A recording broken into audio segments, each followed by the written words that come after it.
Praise the Lord, hallelujah hallelujah.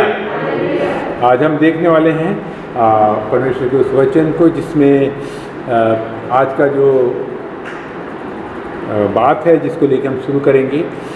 यदि कोई परमेश्वर से प्रेम करता है, क्वेश्चन मार्क, यदि कोई परमेश्वर से प्रेम करता है तो उस वक्त परमेश्वर का क्या रिएक्ट होगा, वो क्या करेगा? यदि कोई परमेश्वर से प्रेम करता है, एक सवाल के साथ हम आज का संदेश शुरू कर रहे हैं। यदि कोई परमेश्वर से प्रेम करता है तो क्या करेगा परमेश्वर? आशीष देंगे, प्यार करेंगे, परमेश्वर उसको आशीष देंगे और आनंद मनाएंगे परमेश्वर। Very good. और कोई बात? शांति देंगे, है ना? स्वर्ग के राज्य के लिए उनके द्वार खुल जाएंगे। और कोई बात? अनंत जीवन, हाँ, और साथ रहेंगे। हाँ, आप, हाँ, वो उनकी आज्ञा को भी मानते हैं तो परमेश्वर क्या करेंगे उनके लिए? जो आज्ञा मानेंगे आशीष देंगे।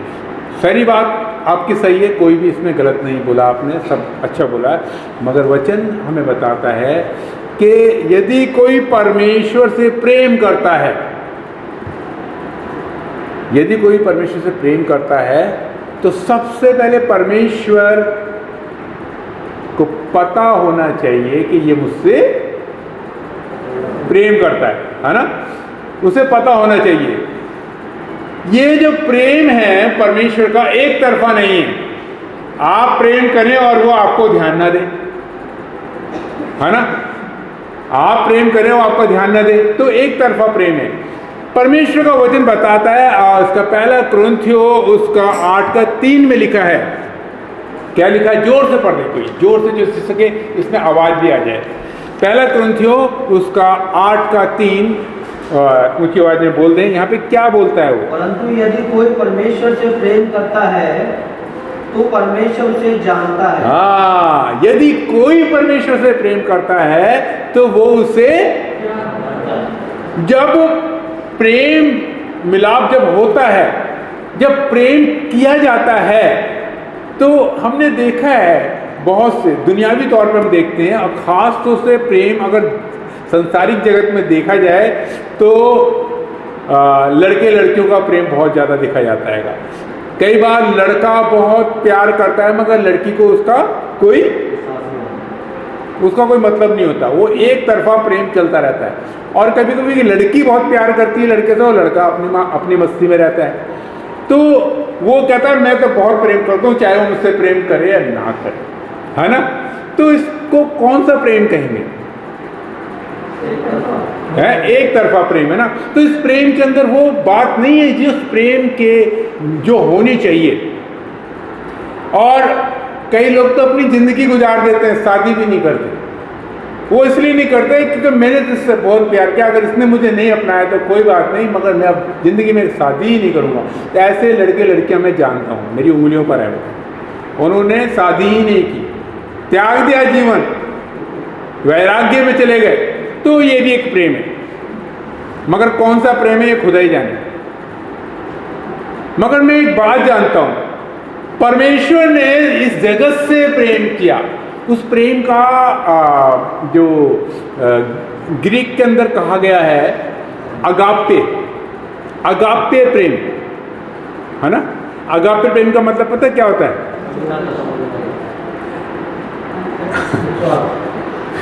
ग्रीक लैंग्वेज के अंदर, हिब्रू में, इसमें अलग प्रेम के अलग अलग वो हैं। हम सब एक ही प्रेम जानते हैं, मगर बाइबल के अनुसार देखा जाए तो प्रेम में भांतियां हैं।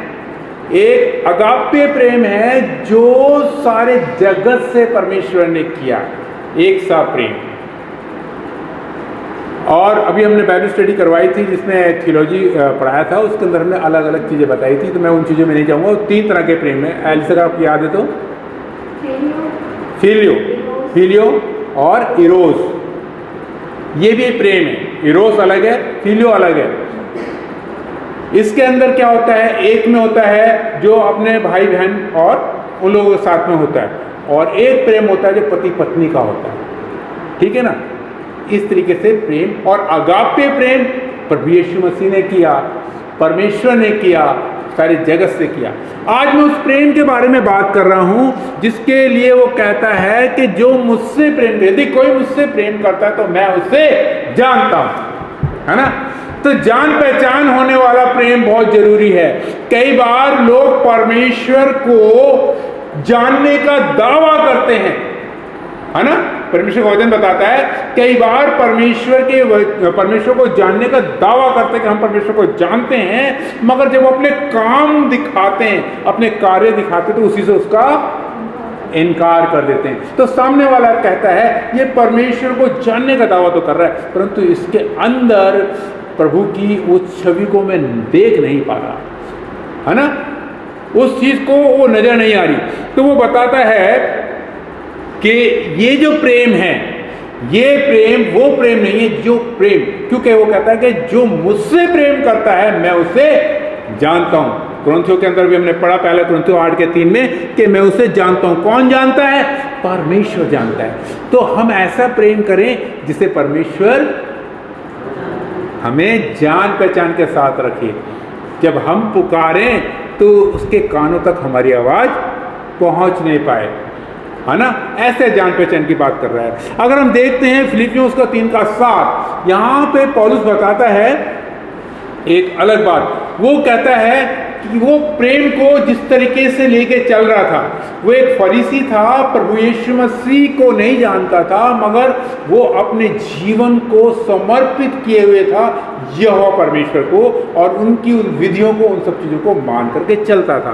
तो यहाँ पर वो कहता है जब उसने प्रभु यीशु को जान लिया, पहचान लिया, उस पहचान में आ गया, तो यहाँ पे लिखा है 3:7 में, परंतु जो बातें मेरे लाभ की थी उन्हीं को मैंने मसीह के कारण हानि समझ लिया। यहां पर ये प्रेम क्या दिखाया उसने, इसके प्रेम के अंदर हम किन चीजों को देख रहे हैं, आप और हम इस बात को समझने की कोशिश करें कि वो कह रहा है परंतु जो बातें मेरे लाभ की थी, मुझे अच्छी लगती थी, मैं उसको नहीं छोड़ सकता था। किसी की बुराई नहीं हो रही, कुछ नहीं हो रहा, मगर मुझे पसंद है। मगर वो कह रहा है कि मुझे पसंद है जो बातें मेरे लाभ की थी, मेरी भलाई की थी, उन्हीं को मैंने मसीह के कारण हानि समझ लिया, क्योंकि मेरे मसीह की उपस्थिति उस प्रेम में नजर नहीं आ रही थी। यही एक कारण था। तो प्रेम क्या होता है? प्रेम इस बात को बताता है कि हम जिसके प्रेम में खोए हुए हैं, वो मेरी आंखों में, मेरे हृदय में, मेरे दिलो दिमाग में बसा हुआ हो, है ना। अगर मेरा प्रेम ही मेरे अंदर बसा हुआ नहीं है तो मैं सोचता हूं वो प्रेम नहीं है, वो दिखावा है, वो छलावा है, वो अट्रैक्शन है, वो किसी लालच के साथ है, स्वार्थ के साथ है, वो प्रेम नहीं है ना। प्रेम क्या बताता है? वो कहता है कि मैं उन चीजों को छोड़ दूंगा अपने उस प्रेम के खातिर जिससे मैं प्रेम करता हूं। हालेलुया। आज मैं आपको प्रेम के एक अद्भुत और लेके जाना चाहता हूं। परमेश्वर बड़े प्रकाशन के साथ आज बात करना मांग रहा है कि जो प्रेम मैं चाहता हूं वो उस प्रेम के साथ मेरे सामने लोग आते नहीं है। ये अपने प्रेम को मेरे पर थोपना चाहते हैं और मुझसे चाहते हैं कि मैं उनसे क्या करूं? मैं उनसे प्रेम करूं, मैं उनसे प्रेम करूं। मगर परमेश्वर कहता है मैं तुम जैसा प्रेम नहीं करना चाहता।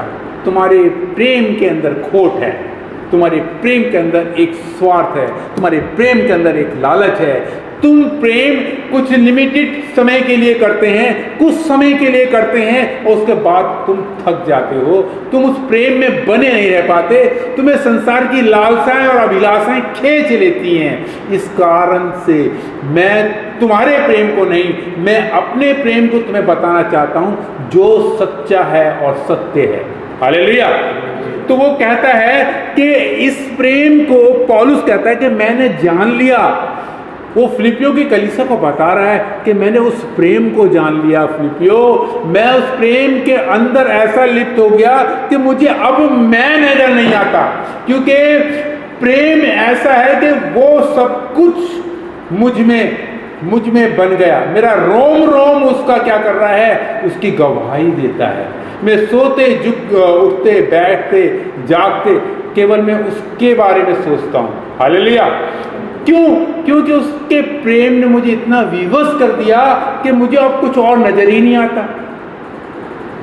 फिर मैं संसार के अंदर देखता हूँ, उन लोगों को देखता हूँ, उन लड़के लड़कियों को देखता हूँ, और कि वो भी इस तरीके से कुछ बातें कहते हैं, हमें तो अब उसके अलावा कुछ नजर ही नहीं आता। बस यही मन करता है जल्दी से जाकर उससे मिल लूँ, जल्दी से जाकर उससे बात कर लूँ। एक ये प्रेम, उसके साथ घंटों बैठा रहूँ, घंटों बातें करता रहूँ, ऐसा प्रेम। एक जोक है, मैं आपको बताना चाहता हूँ, उसको आप सुनिएगा। एक लड़का और एक लड़की आपस में बड़े प्रेम में खोए हुए थे, और उनके पास बुलेट मोटरसाइकिल थी। उस लड़के के पास उसे बुलेट बहुत पसंद थी, मगर उस बुलेट पे जब वो चलता था तो बुलेट की आवाज़ इतनी तेज होती थी कि वो ना उसकी आवाज़ नहीं सुन पाता था, जो उसकी होने वाली पत्नी जिससे जो बात किया करती थी। तो वो बहुत कान लगा करके उसको बताती थी, मगर फटफट की आवाज़ इतनी तेज होती थी कि उसको कई बातें मिस कर जाता था, और फिर आगे भी ध्यान करना पड़ता था।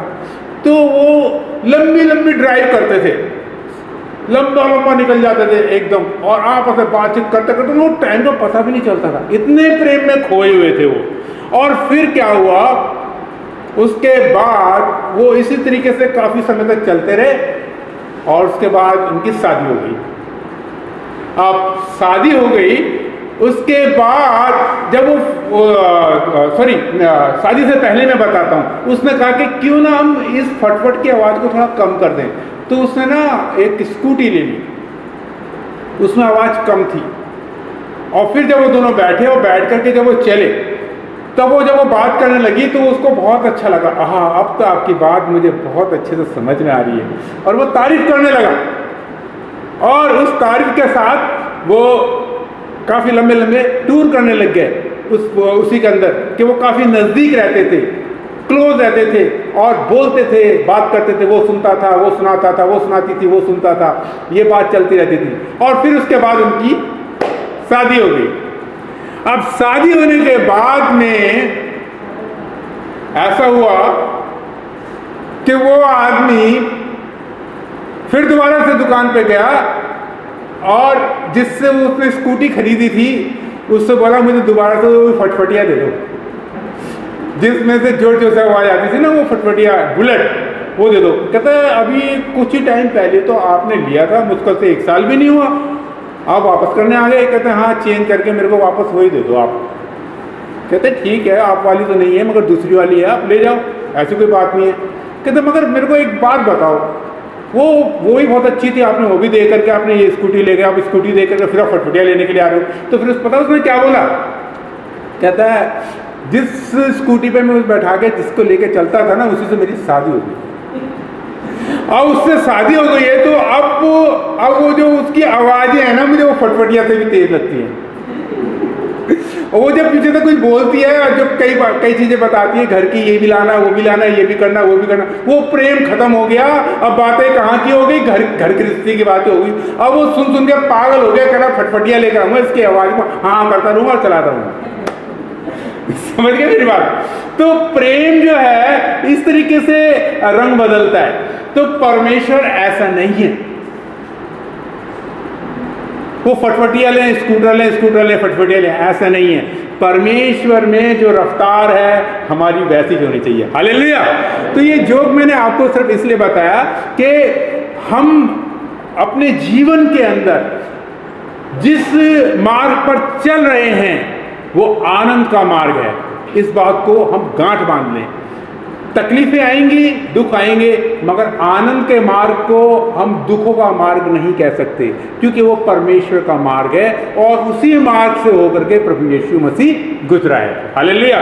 तो हम यहाँ पे देख रहे हैं कि उसने क्या किया प्रेम में, पौलुस ने उस प्रेम को क्या कैसे बताया कि मैंने क्या किया, जो बातें मेरे लाभ की थी मगर मसीह के कारण उसको हानि इसलिए समझ लिया क्योंकि मेरे मसीह को पसंद नहीं थी। तो हम अपने जीवन से उन चीज़ों को उस प्रेम के खातिर निकाल दें, नहीं तो प्रभु ये कह देगा कि मैं तुझे नहीं जानता। समझ गए। और उसके बाद में क्या बोलते हैं, लूका उसका 14 अध्याय उसके 33 पद में कहता है कि इसी रीति से तुम में से जो कोई अपना सब कुछ त्याग ना दे तो वह मेरा चेला नहीं हो सकता। लूका उसका 14 उसका 33 में कहता है, इसी रीति से तुम में से जो कोई अपना सब कुछ त्याग ना दे तो वह मेरा चेला नहीं हो सकता। सब कुछ त्यागने का मतलब यह है कि वो सब बातें जो हानि की हैं उसे त्याग दे, उन सारी बुराइयों को त्याग दे, उस पाप में दोबारा से मत आ, उस जिसमें से तुझे निकाला गया है बार बार उसमें मत जा, उसको त्याग दे, जिससे कि तू मेरा कहलाए, मेरा कहलाए, चेला कहलाए। ठीक है। मत्ती उसका 16 का 26 बताता है, मत्ती 16 का 26 कहता है, यदि मनुष्य सारे जगत को प्राप्त कर ले और अपने प्राण की हानि उठाए तो उसे क्या लाभ। सारे जगत को प्राप्त कर ले और अपने प्राण की हानि उठाए, अपने प्राण के बदले क्या दे सकता है वो, है ना। तो सारे जगत को प्राप्त करने के बाद में संसार में आज हम देख सकते हैं बहुत नामी लोग हैं, बहुत नामी लोग हैं, उन्होंने इस संसार की बहुत सी चीज़ों को प्राप्त किया, वो बहुत ऊंचाइयों पर पहुंच गए, मगर जब प्रभु की बात आती है तो वो अपना मुख मोड़ लेते हैं। तो सारे जगत को प्राप्त करने के बाद जब वो न्याय का समय आएगा उस वक्त वो खाली होंगे, खाली, उनके हाथ में कुछ भी नहीं होगा, उनके पास कुछ नहीं होगा। क्यों?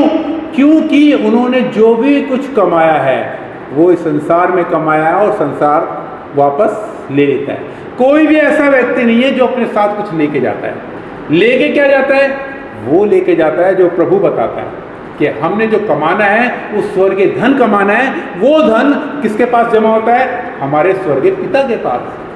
यहाँ पर कमाया हुआ धन चोर और डाकू सेंध लगाते हैं और दीमक चाट जाते हैं, मगर वो धन जो स्वर्गीय धन है, जो स्वर्गीय वस्तु के ऊपर लगाया जाता है, वो हमारे परमेश्वर यहोवा के सम्मुख होता है। तो कहने का मतलब ये है कि संसार को प्राप्त कर लो और अपने प्राणों को खो दो तो फिर फायदा क्या।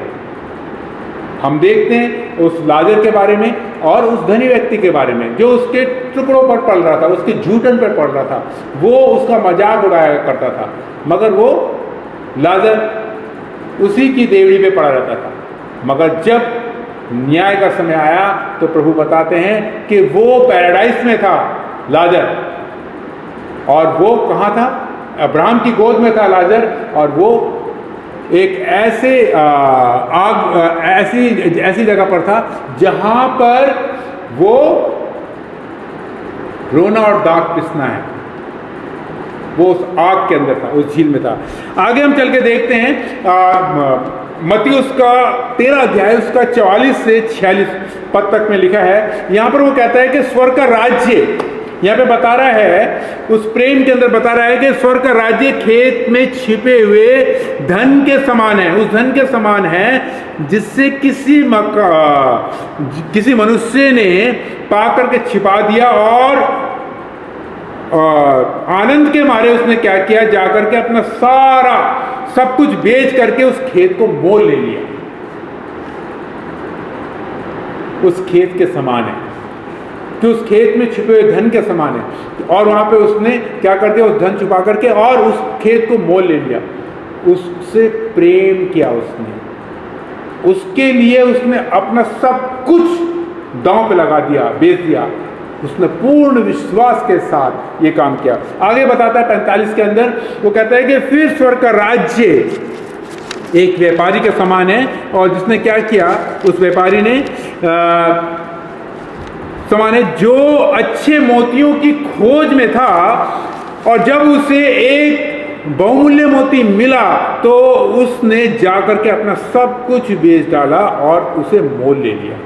सब कुछ बेच डाला और उसे मोल ले लिया, उस मोती को मोल कर लिया। ऐसा है परमेश्वर का राज्य, ऐसा है परमेश्वर से प्रेम करना। ये सब बातें प्रेम के अंदर है कि हम जिससे प्रेम करते हैं उसके लिए सब कुछ हम बेच सकते हैं, सब कुछ। बहुत सारी संसार की बातें हैं इस प्रेम को लेकर के, मैं उन बातों को नहीं बोलना चाहता, मगर मैं उन बातों को बोलना चाहता हूँ जो परमेश्वर से और हम मनुष्य से रिश्ता रखती है। वो आगे चल के बताता है, मत्ती उसका 13 उसके 39 पद के अंदर लिखा, 49 पद के अंदर लिखा है। मत्ती 13 उसके 49 पद में कहता है, जगत के अंत में ऐसा ही होगा, स्वर्गदूत आकर के क्या करेंगे, दुष्टों को धर्मियों से अलग करेंगे और उन्हें आग के कुंड में डाल देंगे, उनको अलग कर देंगे। क्योंकि जब न्याय होगा, जब ये सब बातें आएंगी, जब परमेश्वर का पुत्र उन बातों पर जब आएगा, जब वो दिन आएगा, उस वक्त ऐसा होगा कि धर्मियों को अलग किया जाएगा और दुष्टों को उस आग की उस झील के अंदर उस कुंड में डाल दिया जाएगा। क्यों? क्योंकि उन्होंने अपनी जिंदगी भर जो कमाया है वो इसी के लिए कमाया है। हम किस और चल रहे हैं, हम क्या कर रहे हैं और किसके लिए जी रहे हैं, हमारे जीवन की चाल क्या है, हम किन बातों की ओर ध्यान देते हैं। क्या हम अपने बुलाए जाने पर ध्यान देते हैं कि हमें कैसा बुलाया। हमारे प्रभु ने कोई कंडीशन नहीं लगाई थी कि तुम ऐसे होगे तभी तुम मेरे राज्य में आओगे। प्रभु ने हमें कंडीशंस के साथ नहीं बुलाया। परमेश्वर ने तो हमसे प्रेम किया और उसी प्रेम के बदले वो हमसे भी प्रेम चाहता है। और वो कहता है, यदि कोई मुझसे प्रेम करता है तो मैं उसे, जोर से बोलेंगे, मैं उसे जानता हूं। जोर से बोलेंगे। ये जो धीरे से निकल के आवाज आ रही है ना, ये उन लोगों की आवाज आ रही है जिनको शायद जानता नहीं है। जिसको जानता है वो बताएगा। क्या बोला उसने? जो मुझसे प्रेम करता है उसे मैं, अरे वाह, अब तो सब लोगों को जानता है। Hallelujah, hallelujah. धीरे धीरे से बोलने का मतलब नहीं है, जानता है। ये परफेक्ट होना चाहिए ना इस बात के बारे में कि हाँ जानता है। हाँ, मेरे को कैसे बोल सकता है, जानता नहीं है क्या है? जानता है। हम तो प्रभु से क्या करेंगे? प्रेम करेंगे, उस प्रेम के अंदर से लड़ भी पड़ेंगे। कैसे भूल गया हमें, कैसे भूल गया? कुछ लोग आएंगे और कहेंगे, अरे हमने तेरे नाम से हमने मुर्दे जिंदा किए, हमने तेरे नाम से हमने ये किया, हमने वो किया। वो क्या कहता है? हे कुकर्मियों, मुझसे दूर हो जाओ, मैं तुम्हें नहीं जानता। उनको बोलता मैं, यीशु मसीह के नाम से ही उन्होंने काम किए। अरे हमने बाइबल स्कूल चलाए, हमने चर्च चलाए, हमने इतने पादरियों को इतने दान दिए, हमने तो ये कहते, मैं तुझे जानता ही नहीं। तू है कौन? सारे काम तूने स्वार्थ के साथ किए हैं, सब लालच तेरे अंदर नजर आ रहा है। तू मेरा नहीं हो सकता, मेरा प्यार ही तेरे अंदर नजर नहीं आया। तेरे पास जो लोग आए, तूने उनको दुत्कार दिया, तूने उनसे प्रेम नहीं किया, तूने उस प्रेम को बदले उनको क्या दिया जो मुझे पसंद नहीं था। तो हर एक वो बात जो मेरे पिता को पसंद है, मेरे प्रभु को पसंद है, उसके लिए मुझे अपने आप को क्या करना है? ये कुर्बानी है। कुर्बानी का मतलब क्या है? प्रभु यीशु मसीह ने अपनी कुर्बानी दी, हम कौन सी कुर्बानी दे सकते हैं? अरे जो हमें पसंद नहीं करता, हम उसके प्रति वही प्रेम रखें जैसा परमेश्वर ने रखा है। और उस प्रेम के अंदर हम हर एक उस बात को, हर एक उस विचार को बंदी बनाए और मसीह यीशु का आज्ञाकारी बनाए। ये हमारा जीवन है। अगर प्रेम करते हैं तो हमें अपने प्रभु से ओझल नहीं होना है, हमें प्रभु के सम्मुख खड़े होने का हियाव लेना है कि वो मुझसे कहे कि हाँ मेरे प्रिय दास, मेरे पास बैठ, मैं तेरी सेवा टहल करता हूँ। पता है, ऐसा है परमेश्वर। आगे चल के हम देखते हैं इसका जो परमेश्वर के वचन को तुच्छ जानते हैं, अगर हम नीति वचन उसका देखते हैं, उसका 13 अध्याय उसके 13 पद के अंदर लिखा है, वो कहता है जो वचन को तुच्छ जानता वह नाश हो जाता है, परंतु आज्ञा के डरवैये अच्छा फल उनको मिलता है। कुछ ऐसे ही लिखा है ना, जो वचन को तुच्छ जानता है, उसका मूल्य चुकाता है, परंतु जो आज्ञा का आदर करता है वह प्रतिफल पाता है। वो प्रतिफल पाता है, ठीक है ना, वो फल पाता है। तो वचन को तुच्छ जानने वाले के लिए बताता है। ये परमेश्वर का प्रेम ऐसा है कि हमें उसको तुच्छ नहीं जानना, उसके वचन को हमने ग्रहण करना है। वचन कौन है? प्रभु यीशु मसीह, ठीक है। और उसके बाद वो बताता है, इसका 14 पद भी पढ़ देंगे भाई, इसका 14 पद में क्या कहता है? बुद्धिमान की शिक्षा जीवन स्रोत है। हाँ, स्रोत है, जीवन स्रोत है, जो मृत्यु के फंदों से बचाती है, ठीक है ना। बुद्धिमान जो है, बुद्धिमान की जो शिक्षा है वो क्या है? वो जीवन का स्रोत है। तो हमें बुद्धिमान बनना है, हमें बुद्धिमानिता के साथ चलना है। हमें उसके प्रेम को ऐसे ही लेके नहीं चलना कि हाँ ठीक है, नहीं, हमें परमेश्वर के उस प्रेम में बने रहने के लिए हमें बुद्धिमानी के साथ, क्योंकि वो जीवन का स्रोत है, ठीक है, और मृत्यु के फंदे से बचा लेता है, मृत्यु के फंदे से बचा लेता है। बाइबल बताती है कि जो अंधकार की छाया में बैठे थे,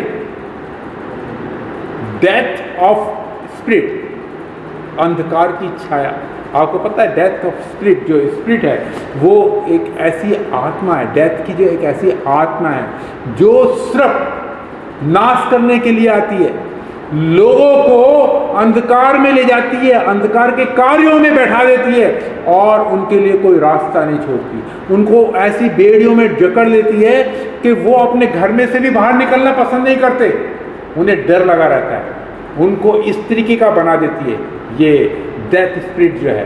तो वो कह रहा है कि ऐसे लोगों को के लिए वो क्या करता है, वो मृत्यु के फंदे से निकल जाते हैं, क्योंकि जो अंधकार में बैठे थे उन्होंने बड़ी ज्योति देखी। आज परमेश्वर की ज्योति अगर हम तक पहुंच रही है तो हमें उससे स्वीकार करना है और उस ज्योति को ग्रहण करके हमें उसकी संतान बन जाना है, क्योंकि हम ज्योति की संतान होने के लिए बुलाए गए हैं और ऊपर बुलाए गए हैं, नीचे नहीं बुलाए गए हैं, ऊपर, और ऊपर जाएंगे। हालेलुया। उसके बाद वो कहता है आपका जेनेसिस की किताब उत्पत्ति उसका 19 उसका 17 हम देख लेंगे।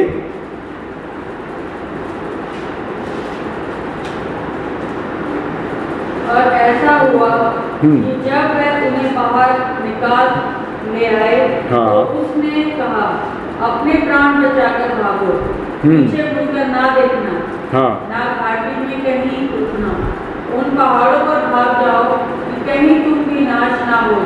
हाँ, ठीक है ना। ये किसके लिए बोला गया था? लूत के परिवार के लिए बोला गया था। जो दूत आए थे उन्होंने बोला था, और क्या बोला था? और ऐसा हुआ कि जब उन्हें बाहर निकाल ले आए, ठीक है ना, ले आए, तो उन्होंने उनको हिदायत दी, अपना प्राण बचा करके भागो, अपना प्राण बचा करके भागो। इसका अर्थ ये है कि जब हम संसार में थे, प्रभु उसमें से हमें वहाँ से निकाल करके ले आया। कहाँ ले आया?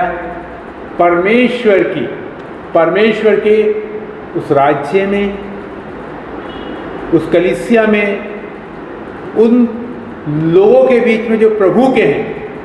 तो वो कहता है कि तुमने अपने प्राण बचा करके तुम अब यहाँ पर आ गए हो, तो क्या करना है कि अब पीछे मुड़कर ना देखना, पीछे मुड़कर नहीं देखना, और ना घाटी में कहीं रुकना, और उन पहाड़ों पर भाग जाओ, कहीं ऐसा ना हो कि तुम भी नाश हो जाओ। तो कह रहा है कि बहुत बड़ी बात है यहाँ पर, कहते पीछे मुड़कर नहीं देखना। तो बाइबल बताती है कि एक बार हल पर हाथ रख दिया तो आगे को चलना है, पीछे को नहीं देखना है। तो यहाँ पर वो कह रहा है पीछे मुड़कर मत देखना, क्योंकि अब प्रभु यीशु मसीह आपका कौन है? चरवाहा है। क्योंकि ये चरवाहा है, आगे आगे चलता है और इसके लिए जरूरी है कि हम उसको देखें। जब हम यीशु को छोड़ करके जब हम किसी और की तरफ देखते हैं, पीछे देखते हैं, तो हम गिर जाते हैं, हम अंधकार की ओर चले जाते हैं, हम संसार की बातों में चले जाते हैं। मगर हमें आगे देखने की अनुमति दी गई है और कहता है पीछे मुड़ के मत देखना। पीछे मुड़ के देखने वाले हर एक जन गिरते हैं और कई बार ऐसा गिरते हैं कि वो उठ भी नहीं पाते। क्यों नहीं उठ पाते? क्योंकि अंधकार उनको घेर लेता है। अंधकार की बातें, पीछे मुड़ के देखने का काम उसी व्यक्ति का होता है जिसका पुराना मनुष्य तो लगातार उसे खींचता रहता है और वो पीछे को चला जाता है, वो पुरानी बातों में चला जाता है और उसके बाद वो ऐसा गायब हो जाता है कि फिर वो नजर भी नहीं आता है। मगर यहां पर कहा है कि पीछे मुड़ करके मत देखना। मगर हमने क्या देखा? ये परिवार में से एक व्यक्ति ऐसा था जिसने क्या किया? पीछे मुड़ के देखा। उसे पीछे मुड़ करके वो लालसा, अभिलाषा और उनके लिए उसे दुख हुआ, दर्द हुआ और उसने पीछे मुड़ के देखा, अरे मेरे ये लोग मर रहे हैं। उसने ये ऐसा एहसास अपने अंदर कर लिया और उसने जब पीछे मुड़ के देखा तो फिर उसके बाद दोबारा नहीं मुड़ पाया। सोच सकते हैं आप, वो लूत की पत्नी जिसने पीछे मुड़ के जब देखा तो वो फिर सदोम और अमोरा की ओर ही उसका मुंह मुड़ गया, दोबारा नहीं घूम पाई कि वो इस और दोबारा चल सके।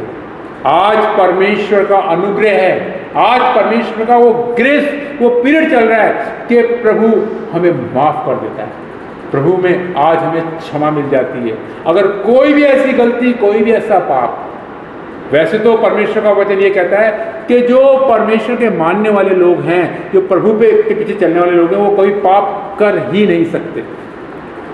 मैं इस बात का खंडन करता हूँ कि ऐसा नहीं है कि पाप कर ही नहीं सकते। मगर हाँ, इस बात को जरूर बताऊंगा जो परमेश्वर का वचन के अंदर इसकी जो इसका जो प्रकाशन है वो ये है कि परमेश्वर से उत्पन्न हुआ, ये लिखा गया है कि वो पाप कर ही नहीं सकता। मगर मैं बताना मांग रहा हूं, पाप उसका तब भी होता है, मगर इसका सही मायना है, जो सही अर्थ है वो ये है कि वो पाप करता नहीं रहेगा। वो जो परमेश्वर से उत्पन्न हुआ है वो पाप करता नहीं रहेगा, क्योंकि पाप को वो छोड़ देगा। क्यों?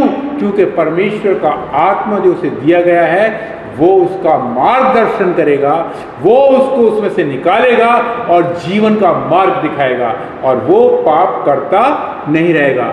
जो पाप करता रहने की जो प्रवृत्ति थी वो संसार में थी, मसीह के अंदर वो कंटिन्यूटी बनी नहीं रहेगी, इस बात को बताता है। तो वो पीछे मुड़ करके देखने वाली स्त्री फिर दोबारा नहीं घूमी। मगर आज परमेश्वर का अनुग्रह है कि वो हमें बचाने के लिए, छुड़ाने के लिए अपने सामर्थ्य हाथ को बढ़ाता है और हमारे जीवन को संवारता है। अभी हमने गीत गाया था, यीशु नाम मिला, यीशु नाम मिला, मेरा जीवन संवर गया, मेरा जीवन बदल गया। उसने लहू के कतरों को मेरे लिए बहा दिया, वो ऐसे नहीं बहाया। अब मेरे जीवन का यीशु तू ही सहारा है, तू ही किनारा है मेरी कश्ती का। ये बात सच है, क्योंकि जो लोग इस बात को मानते हैं वो पाप करते नहीं रहेंगे, है ना। हम अगर नीति वचन उसका 23 का 23 नीति वचन उसका 23 का 23 अगर देखें तो वहाँ पे लिखा है, सच्चाई को मोल ले और उसे मत बेच, बुद्धि, शिक्षा और समझ को प्राप्त कर। नीति वचन 23 का 23 बताता है कि सच्चाई को मोल ले और उससे मत बेच, बुद्धि, शिक्षा और समझ को प्राप्त कर। हालेलुया। और अय्यूब बताता है कि उसके दूसरा अध्याय उसके 4 पद के अंदर लिखा है, अय्यूब दूसरा अध्याय उसके 4 पद में लिखा है, शैतान ने यहोवा को उत्तर दिया। यहां पे कहता है शैतान ने यहोवा को उत्तर दिया, खाल के बदले खाल वरन प्राण के बदले मनुष्य अपना सब कुछ दे देता है। परमेश्वर यहोवा ने इस बात को बोला था लूसीफर को उस शैतान को कि देख, तू मेरे दास अय्यूब पर दृष्टि कर, मेरे दास अय्यूब को देख, क्योंकि वो कितना धर्मी है, कितना मेरे वचन का पालन करता है, कितना उस करुणा के साथ बना रहता है। मगर शैतान ने बोला कि तू इसकी खाल के ऊपर हाथ तो लगा, तू इसकी खाल के ऊपर हाथ तो लगा, तू इसकी उन चीजों पर जरा इसको छू तो सही, देख तुझे पता चल जाएगा, ये तेरी निंदा करने लग जाएगा, तेरी तौहीन करने लग जाएगा, तेरे को मानना छोड़ देगा। क्यों? क्योंकि तूने अभी तक इसको आशीषें ही आशीषें दी हैं, इनको छीन तो ले। तब परमेश्वर का वचन बताता है कि आगे चल, जब हम पढ़ते हैं तो वहां पे लिखा है कि वहां पे कहा गया कि देख, तू मेरे दास अय्यूब को जो कुछ तू करना चाहता है कर, परंतु उसके प्राण को मत छूए, और देख लियो ये कैसे मेरी महिमा करता है। तो हम यहाँ देखते हैं कि जो प्रेम है, ये सारी बातें जो मिल करके जो बताती हैं, इस प्रेम के बारे में बताती हैं। पानी मिला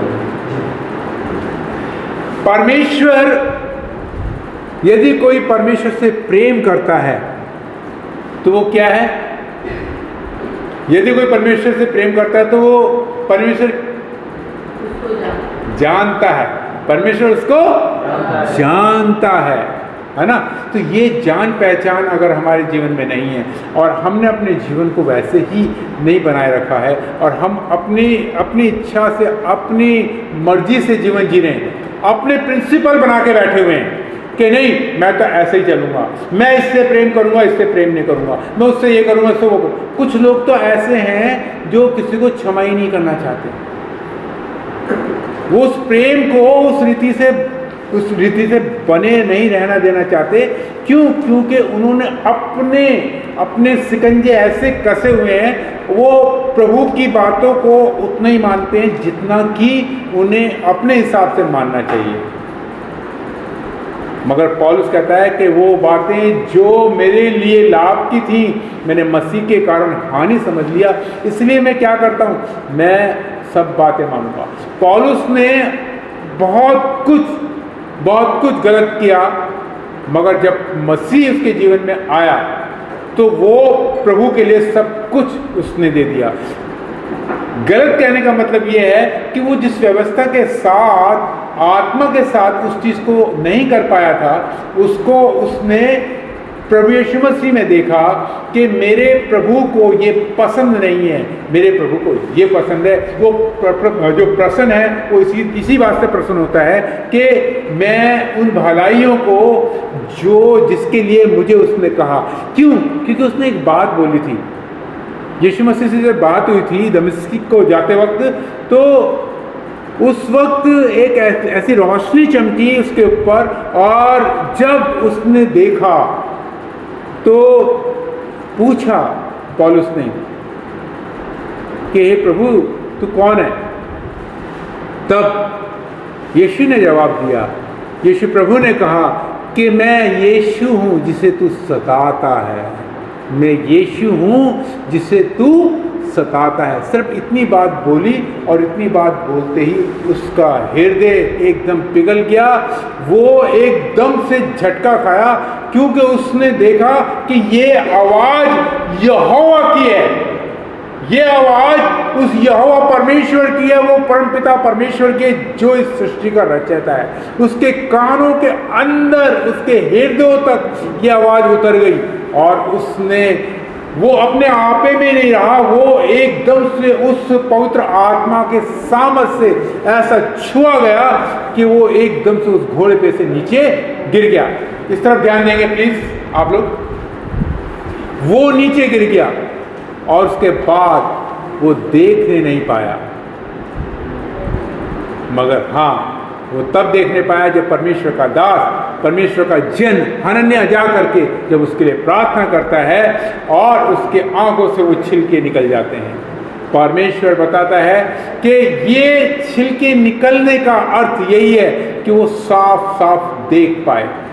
तभी उसने आगे चल करके इन बातों को, इन वचनों को बोला कि अब तो वो बातें जो मेरे प्रभु को पसंद हैं, जो मुझे पसंद है, जो मेरे लाभ की हैं, उसकी कोई वैल्यू नहीं है, मगर मेरे प्रभु को जो पसंद है उसकी वैल्यू है।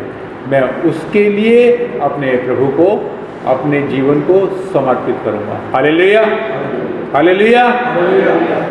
ये है प्रेम, एक तरफा प्रेम नहीं, परमेश्वर के साथ दोनों तरफा का प्रेम करो।